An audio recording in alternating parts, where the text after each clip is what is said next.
Today, we're speaking with Alexandra Cote, a freelance growth consultant and content strategist.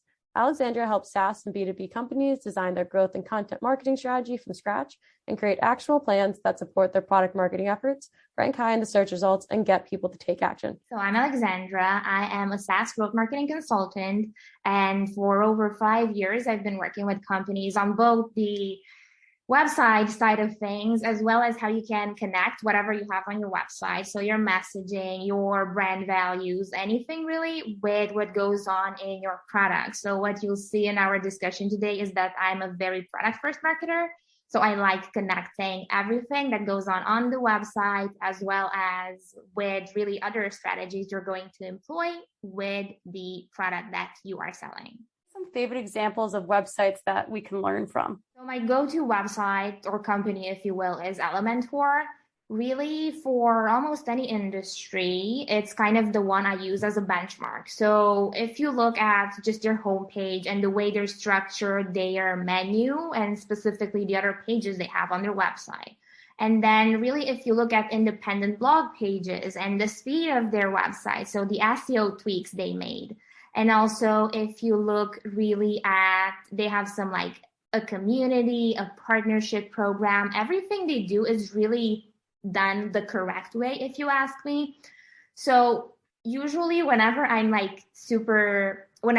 confident with maybe a decision, I tend to look at what some other websites that perform well do. So one of them is Elementor. But as a quick side note, if you are in the developer tooling open source space, you might want to instead look at apollographql.com. So for example, they have some amazing docs, the blog, and just the way they structure their content works with their specific ICP and really kind of their own goals. But in general, for kind of other industries, I definitely recommend having a look at Elementor. So what you can do is just kind of check out their homepage, and really what stands out is whatever they have above the fold. So something I really like about them is that they are super product focused. So you don't even need to read anything on their website to really see the product in action. So even if you just scroll a bit below this, you can also see some examples of their tool in practice. So for example, in my case, in the past, before they had this website in place, I did not know that you could use Elementor to create landing pages. I thought it was just like for, websites in general, not for very specific things.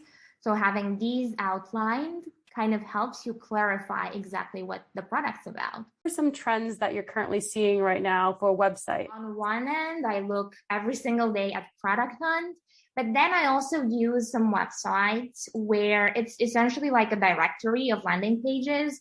For example, lepa.ninja is one of them, but there's a lot of them out there. And really, this helps me kind of exactly what you asked. Keep up with new trends in terms of design, in terms of the structure of a homepage. And I personally look at the technology category on this website, where you can see, other SaaS brands essentially. So something I'm noticing is, on one end, yes, there's companies, websites that are being more creative with their designs. But also, let's just look at this example. I'm seeing a lot more focus on the actual product. So if in the past you would have maybe a boring illustration or a static screenshot at the top, now, even when, like in this case, you might have a designer or even a founder with design background who's super eager to get that, strong branding out there. Even in that case, there's still like direct visual cues of how the product works. So Doc, for example, is a good kind of model to look at if you're kind of trying to mix in product with good design. So specifically, this is like one of the positive trends that I'm really kind of seeing. Unfortunately, the smaller brands, or when they are just kind of launching, they either don't have the resources to build all this from scratch. So usually what I just recommend is having, instead of an illustration, instead of a plain screenshot, get yourself maybe like in the Elementor case, you can have a GIF or a video of the main feature or the main functionalities of your product, or you can just have like a video that starts auto playing essentially, or you can have like even in this case, I think, actually in this case, no, but a lot of the websites I'm seeing these days have a double call to action. So on one end, it's going to be something like starting a trial or using the product straight away. And then you can have a secondary call to action. So with one of my past clients, we were moving a bit more upmarket, selling to enterprise companies. So the secondary call to action was getting a demo. So in this case, it's talk to sales, but it can be getting a demo. It can be even just like visualizing a demo so that you can see the product in action or testing it straight away, essentially. Trends that you're ready to see end for websites. So it's a bit related to what I've already said, but again, I'm seeing still a lot of founders who, they're creating their first website. And what they do is they just look at their competitors and they copy the same format for the homepage, for the website. So you end up with a lot of startups that have websites that essentially look the same. So, the classical landing page, and then you have some product pages, maybe a pricing page, maybe a blog page.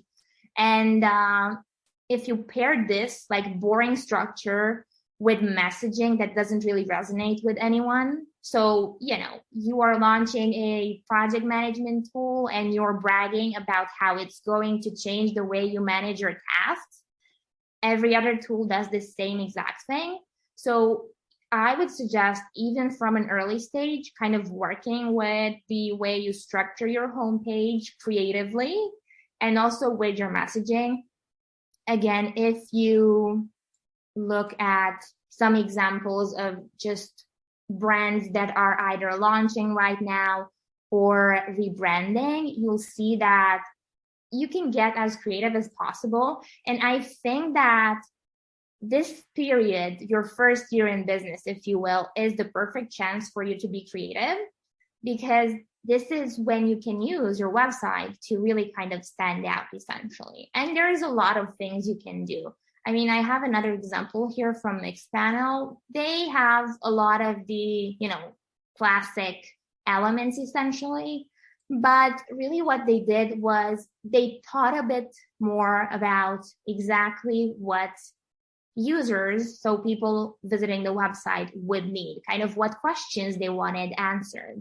So instead of, just outlining the name of the feature or writing down the benefit, they used, to highlight their features, they used actual questions that, a marketer, for instance, could have, like, where and why do users drop off? So this is, a question that you could answer using their tool. So this is a perfect mix of kind of working with your messaging, highlighting your product, and also just making sure your homepage is a bit more different than whatever your competitors have. Some of your favorite tools right now that you're using on websites? I am a big fan of classic stuff. So if it's SEO, it's Ahrefs, or you can stick to your basic Google Search Console to really do the, on one end, the speed optimization, and then to really get the right keywords. And it's, a free tool, easy to use, and it really helps you a lot to kind of choose the exact keywords that you want to rank for and monitor them so that in 1 year from now, you can see if you are ranking for the best keywords or if there's better opportunities out there. Then another tool I've been recommending to startups lately is Clearbit, but specifically, they have a free version that gives you a weekly report of your visitors. So what happens is that you can see the exact companies that have visited your website. So you can take this list of companies that have had a first interaction with your website. So they might know something about you already. And you can take this list to either just reach out to them or add them into your account-based marketing tactics and so on. And kind of related to this, you can pair this account-based tactic with a tool like Mutiny, for instance, where you would take either your homepage or a specific landing page, even your pricing, and customize it to the ICP that you want to target. Chance to promote your work and give a plug for any B2B SaaS companies looking to expand their growth and content strategy. Yeah, so I mean, it would be awesome if you could reach out to me. I'm on LinkedIn. I am on any other channel, really. I also have a YouTube channel. But specifically, what you would find helpful is my newsletter. So we are going to leave a link to it in the resources section. Essentially, every other week, I go over one B2B experiment in either the content space or growth marketing. And what I try to do a lot in my newsletter, on social media, in talks I have with my clients, is to really get into those topics that others don't want to discuss or they're just kind of missing out. So I like to focus on like the small details, essentially, that after all, when paired with other details, they can go a long way.